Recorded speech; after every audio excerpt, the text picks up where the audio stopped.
Have you ever wondered just how much money an ice cream factory makes? Well, this is the Rossi Ice Cream Factory, and we bought it just a few years ago, and we set up this new facility. I'm going to break it all down for you, pull back the curtains, and tell you the inner workings of a food manufacturing business, specifically ice cream. Do they make money? Let's find out. Now, the ice cream factory in question is this one, the Rossi Ice Cream Factory. It's one of the oldest ice cream manufacturers here in the United Kingdom. It was started by these guys, the original Rossi family, back in the early 30s. They actually left Italy and moved to Glasgow and started selling ice cream. Things went well, so they treated themselves to a holiday. They went to Southend-on-Sea and they couldn't buy an ice cream. So they thought, hey, let's move from Glasgow, let's go to Southend. And things went like gangbusters very quickly. They ended up owning 4 shops, including one of their original shops, 99 High Street, with their signature ice cream being the 99. And that's where we say the 99 came from Rossi opening 99 High Street, Southend-on-Sea, back in the 30s. Things went really well. It went through 4 generations of Rossi, but the last Rossi family member had no children. And so the shops got sold off to separate people and the factory and the brand got sold off to separate people. Now, a group of businessmen then bought the brand and the factory, and they started building the business up and tried their very best. Then COVID came along. And that was a very difficult trading time, and they were coming near to retirement. There was an entrepreneur that came along and bought said ice cream brand and tried to turn things around. And now this treasure trove of ice cream, the Rossi Ice Cream Factory and brand, is now ours, and we make all this delicious ice cream. So through here we have the pasteurizing room, is where we start the base of the ice cream, mix all the big ingredients go in, and then the ice cream goes along these pipes over here and then put into them aging vats to get all those flavors to come out, and then go through the continuous freezers, which are these very, very expensive machines you can see here. Those machines can be anywhere between 80 and £250,000, depending on how much throughput they can put through.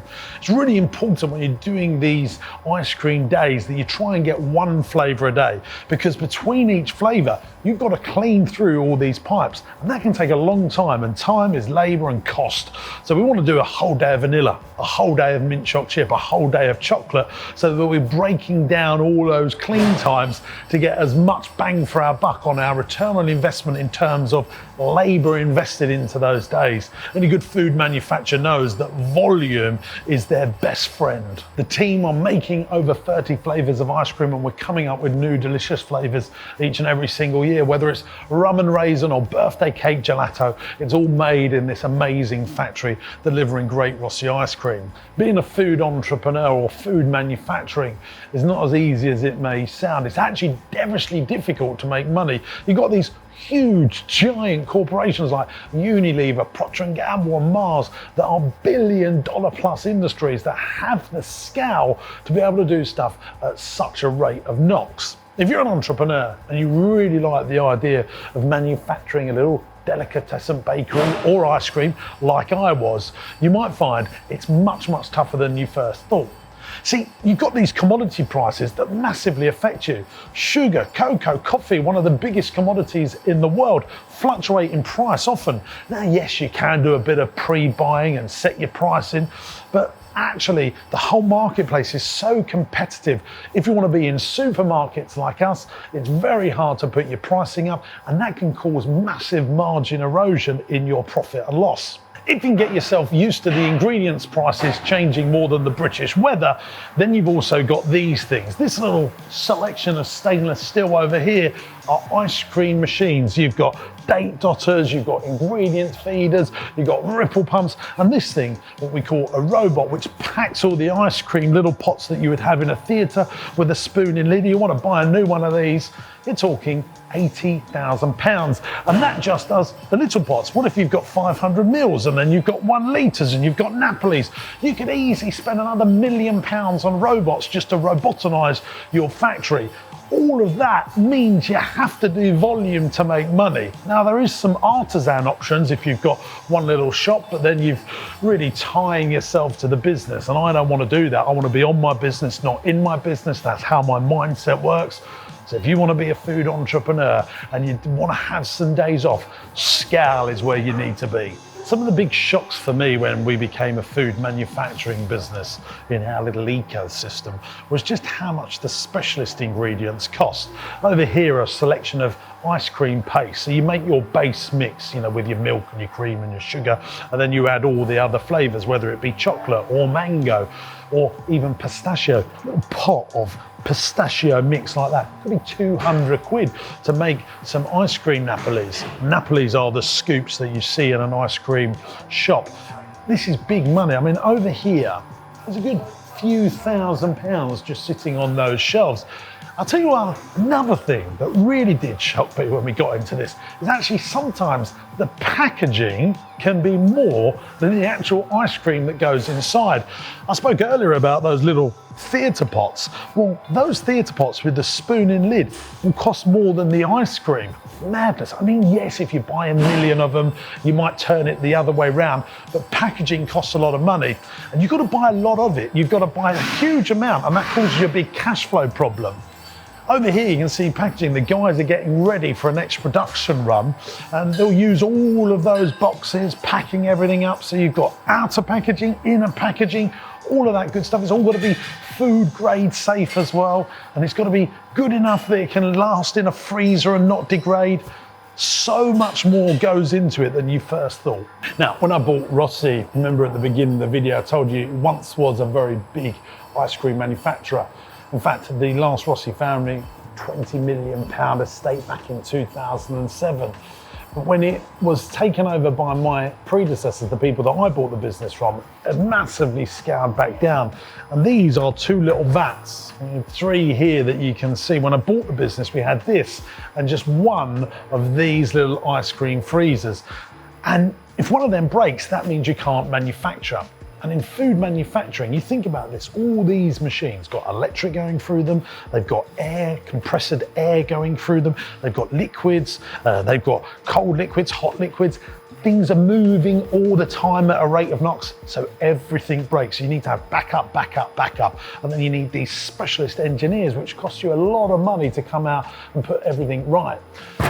You see here, this whole room cost me over £1 million to set this up with the labour, all the white rock on the floor, on the walls, all the specialist freezers. And I've got plans to invest another £1 million in this factory over the next couple of years. Regulation in food manufacturing is huge, especially if you're like us, supplying supermarkets. You've got independent accreditations to always meet, and you've got all these computers now and all your machinery that tracks all the temperatures and all of the processes that you're going through, and you put that all into software, and you need to do so much testing all the time, especially when you're using dairy products like we are. This is not for the faint-hearted. But now let's go one step further. Let's really break those numbers down. Let me tell you what it costs in electric. Let me tell you what it costs in staffing. Let me tell you what it costs in rent and rates for the whole of the building and all of the other little nuances of being a food manufacturer. Let's get on the whiteboard. I'll break it all down for you. Quick side note here before we go into the numbers. We're standing here in the Rossi Ice Cream Parlour, and I actually bought this back. I bought all the shops back, so it's all under one ecosystem now. And that really does help me. It gives me a competitive advantage. See, any good entrepreneur and business owner knows they need to be a bit of a magician. They need to have some tricks up their sleeve that helps them be more longevity in business.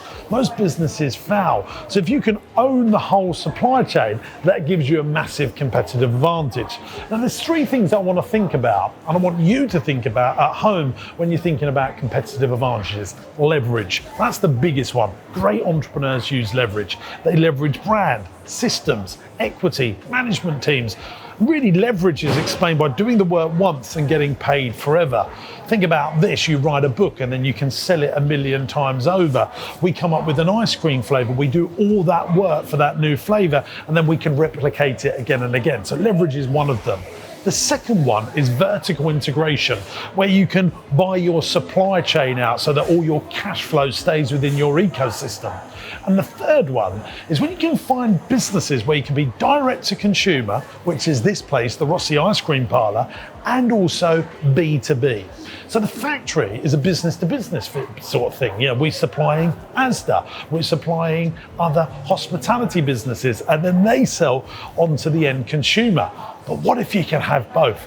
It's really like having your cake and eating it. So we manufacture, we sell to lots of wholesalers, but we also sell to ourselves and sell direct to consumer. And that's one of the ways that I've managed to keep all this business together. Because as you're probably going to find out in the numbers in a minute, making ice cream, selling it wholesale, unless you're doing it at a horrific scale, 20, 30, 40, 50 million plus, it can be really hard to make a living out of it. But actually, if you mix it all together and look for those competitive advantages, that can be really good. Right, let's get on that whiteboard. And it's not just those ice cream parlours and shops that we own. We also own a big chain of visitor attractions and family entertainment centres, like this one, Roller City, which is our roller skating rink. Fun fact for you, behind that wall is actually the ice cream factory, Rossy, so we own both of the buildings. And that's what we're doing. We're creating an ecosystem where we can supply each other, keeping the cash flow within. It goes one step further than that. And that's our transport company. We own the wheels now that can deliver ice cream and other food services all around London and the home counties. You might have seen on a few videos ago, we bought Cafe Deli Wholesale, 10 million turnover wholesale food business, delivering all round the southeast of this country. And actually, I have plans of looking at other companies just like Cafe Deli around the country so that we can create our own network, so we never have to deal with another food services company, thus owning the ecosystem, thus owning the cash flow in-house. Now, there are some other wins. I've got a big piece of paper here. I decided not to use the whiteboard. I decided to use a big piece of paper so you can really see the spider web of how this business works. Rossi Ice Cream, that's the company. So I'm going to write Rossi up here and I'll talk you through just the manufacture of ice cream, the factory in its own right. First question, what's our revenue? Well, we do around £1 million worth of wholesale factory making ice cream. And that goes to our own venues. We charge ourselves, plus we've got hundreds of independent wholesalers, restaurants, customers, leisure attractions. What do we make out of that? Well, at the moment, we're losing around £250,000 worth of money on that £1 million. It's just not enough turnover to turn a profit from there. Now, there are some things. Look, we've got quite heavy staffing costs. We've put a brilliant management team into place. I think if I was managing it, owner managing it, that would be a profit overnight because I would run it much more leaner. But you guys watch me on YouTube. I've got a big business and I can't manage everything myself, and I believe in the philosophy of E+M equals S, which is entrepreneurship plus management equals success. And because of our size, I can have a long-term view thinking, well, in 10 years' time, Rossy is going to be a commercially profitable enterprise that works without me in it, which to me defines a really good business. So I'm investing in this and I knew that it was going to be losses, but actually this loss has reduced compared to when I first owned it. It was losing many, many more hundreds of thousands of pounds and it's been reducing over time. I actually think in the next financial year, because of us buying Cafe Deli, putting it into more locations and general growth, I'm going to get this to a break-even number, which will be an hallelujah moment for us. So what is that staffing? We've got a production manager. We've got an overall head for Rossy. We've got marketing. But actually, this here is mixed in with the whole ecosystem of the business. We've got a commercial director that looks after Rossy, but also Cafe Deli Wholesale. Leverage there. That's a big thing in entrepreneurship where we can dilute overhead and just good stuff happens. We've got 1 million of turnover. We're losing £250,000 just on the factory overall, but when you mix it into the ecosystem, of course, it's okay. How do we price? Well, we list all of our ingredients, we get all of our ingredients, and then we plus 40% for overhead. And that's what pays for this and transport and the utilities and all of that good stuff. And then we add on 25% for our margin, for our profitability.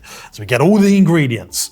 We plus 40%, whatever that costs for our overhead, paying for the factory and the core staff that actually make the ice cream, and then we put 25% on top. Now you might think, well, James, how can you lose money? You're covering all of this. This is good. But actually you need huge economies of scale. So I asked you what our revenue was, and I told you it's 1 million, we're losing £250,000. What does it really need to be? Well, I think the fun begins if we could get our ice cream factory to start making 5 million plus worth of gear. Now, here's the good thing. I do a competitor analysis, and bigger ice cream companies have audited accounts and you can check them on Companies House. Unlike me, I've got 27 different companies and I try and keep out of the audit threshold by spreading all of my revenues over those 27 companies. But some people put all their revenue in one company and you can see their competitor analysis once they go over, I think it's 11.5 million of turnover. And I've actually worked out lots of those people that have got 11 to 15 million pounds worth of revenue end up making around £1 million worth of net profit, or £500,000 of net profit. And a few have gone bust over the last few years. So even on this level of turnover, 11 to 15 million, it can still be devilishly difficult for an ice cream business to make money, because you might think, well, £1 million quid's good. But what if you want to invest in a new bit of gear next year, or you want to extend your factory? You can very quickly eat up that £1 million. And I gave you some analysis on just how expensive that machinery is. You go and buy £100,000 here and a £250,000 robot there, or you want to put a big massive freezer in. You could spend £500,000 putting a big freezer in that you can drive a forklift in to store all your stuff, or you could even get one of these things called a blast freezer that gets your ice cream down to -40 really quickly so that you can get all that flavour locked in. Getting a bit technical here, but one of those blast freezers can be a lot of money, and you just keep on investing and investing. So I really believe once you get it to 15 million plus, you can really start having a great life out of your ice cream business. But once it gets to 5 million of manufacturing turnover, you can start investing in really good people. You start getting the economies of scale and everything gets really good. And that really has been from my analysis of looking at other companies. So the profit in the round, from an Excel spreadsheet, before you take into account staffing and all of these other bits we're going to go through in a minute, the profit in the round can be really good as long as you get that scale. And at the moment, we're only manufacturing £1 million worth of wholesale ice cream. And that makes it very difficult because you're in this no man's land what you get in business. Let me just explain this to you. So if you look at lots of businesses, you know, you're an owner manager over here and you get these huge savings, and then you want to go to the next level. But the next level is 5 million.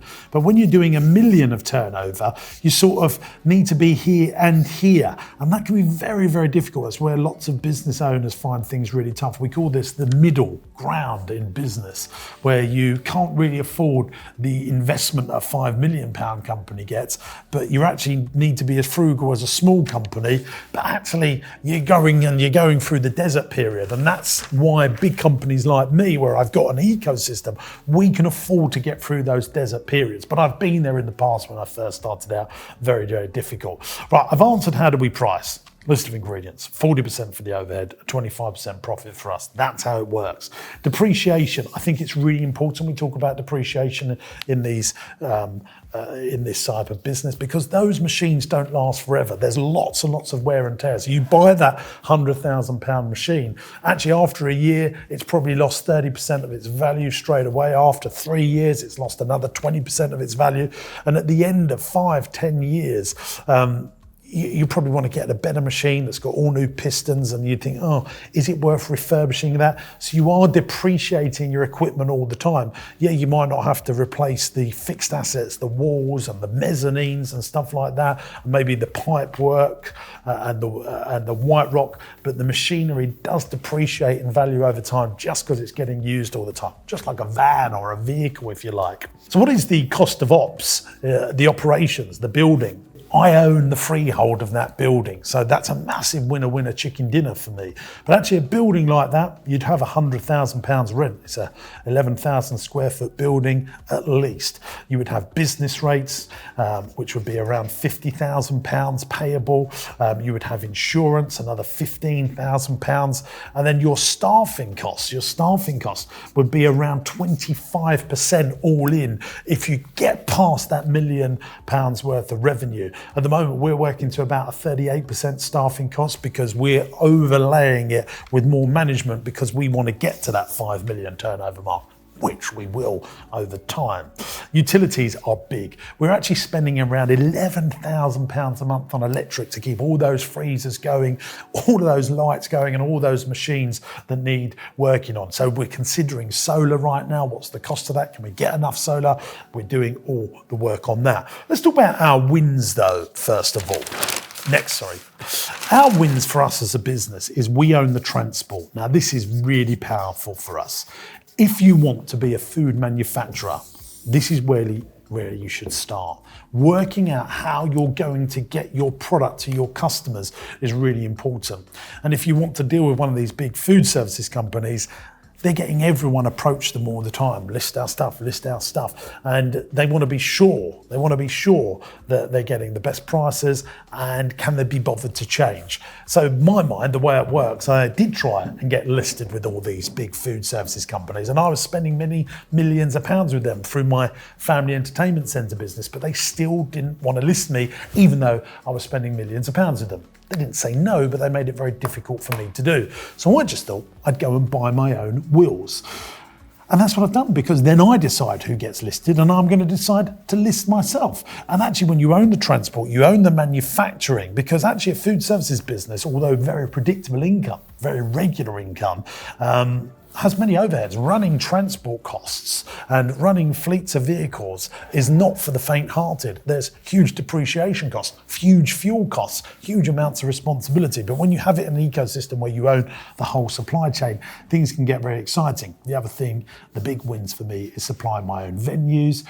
Means that I don't have to worry about being delisted in my own venues because I control that supply chain. And in addition, owning the properties that we operate out of gives us that real stability as a business. So there you have it, gang. I've given you a brief overlay of just how much money an ice cream factory makes and how devilishly difficult food manufacturing is. You're gonna need scale. You're gonna need transport if you want to win in this game. It's not for the faint-hearted, and I tell you now, I've done lots of things in my career: hotels, roller skating rinks, zoos, farm parks, play centres, day nurseries.